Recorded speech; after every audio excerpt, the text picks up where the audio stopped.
In a developing country, more than 1 out of 7 children die before they reach the age of 5, almost always from a treatable illness. That's 24,000 every day. 8.8 million every year.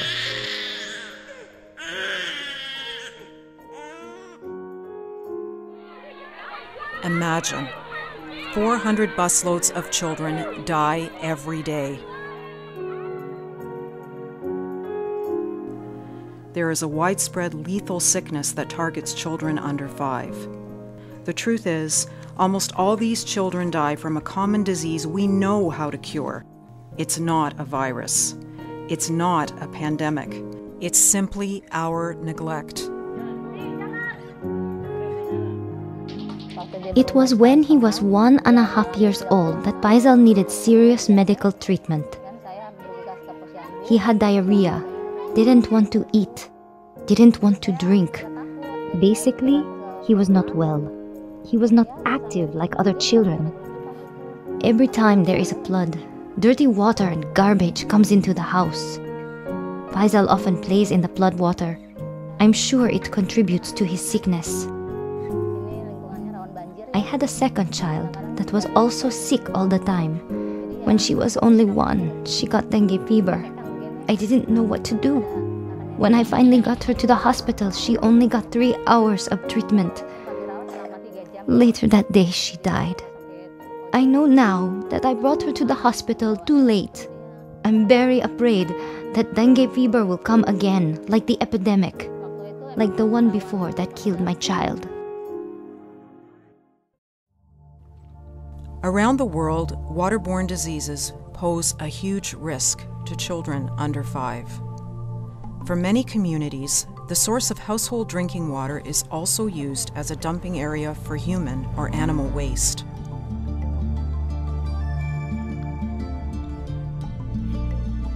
Water is very, very important, and it's a crucial aspect in children's and communities' lives, especially the pregnant mothers. Pregnant mothers, they need to be taken care of.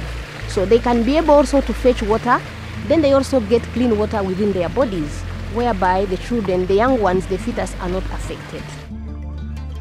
There are several types of illnesses that really emanate from dirty water. There is diarrhea. There is also the intestinal diseases and parasites. They affect especially the young children. If they don't get treatment, then children would lose water within their bodies, then children would lose blood within their bodies, then they end up dying. You see, there's a fight when you're fetching water. That's where the cows drink their water. That's where the people fetch their water. That is also where the washing is done. So basically, we are competing for the dirty water. My baby is sick. I'm washing the nappies and cloths to be able to take him to the health center. He already has diarrhea because of the water. There's blood. Blood is coming out. The solutions are really well known.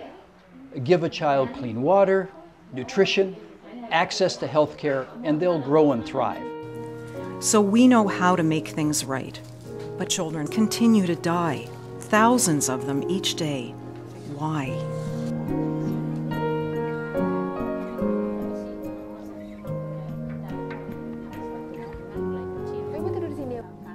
After 6 months, Rennie started to be sick regularly.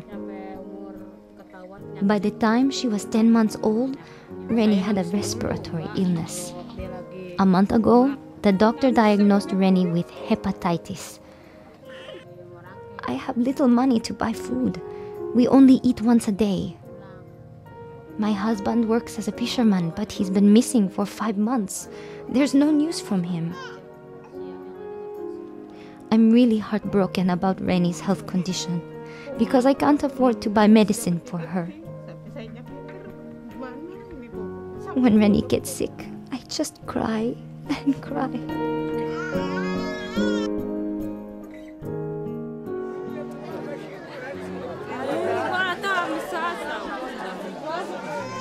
Diarrhea, dysentery, malnutrition, pneumonia, malaria.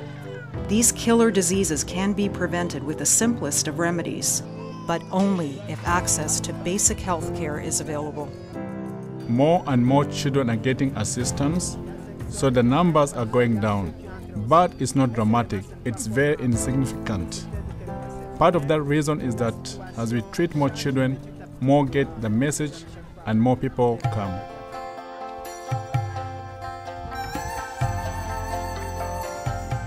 For children to survive, their communities need to be strong. They need access to basic health care and nutrition. They need clean water sources and sanitation facilities. And their mothers need to be empowered to keep their families healthy.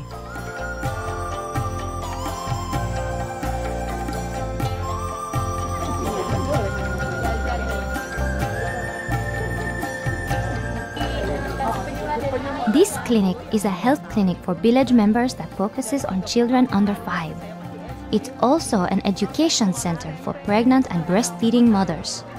Here they learn to cook good food for children under 5. It doesn't have to be expensive food, but food that provides all the nutrients for the children. When I was pregnant with my second child, I joined the group. I learned about the type of food that's important for my baby. At the clinic, they told me that I have to exclusively breastfeed my baby for 6 months.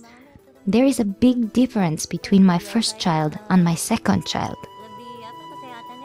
When I delivered my first child, I didn't know much about nutritious food.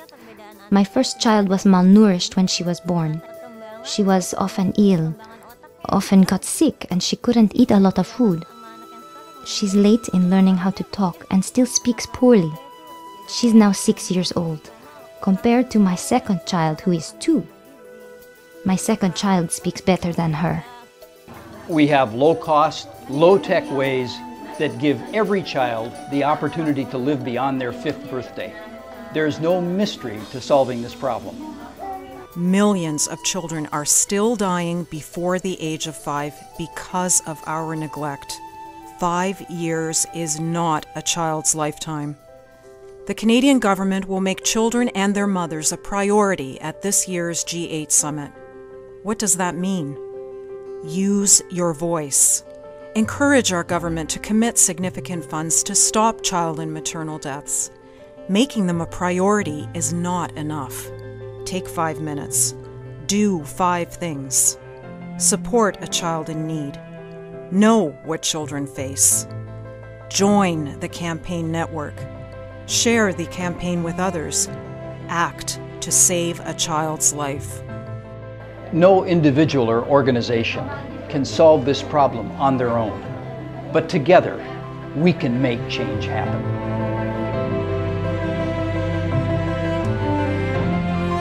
Join World Vision's 5 for 5 campaign. 5 years is not a child's lifetime.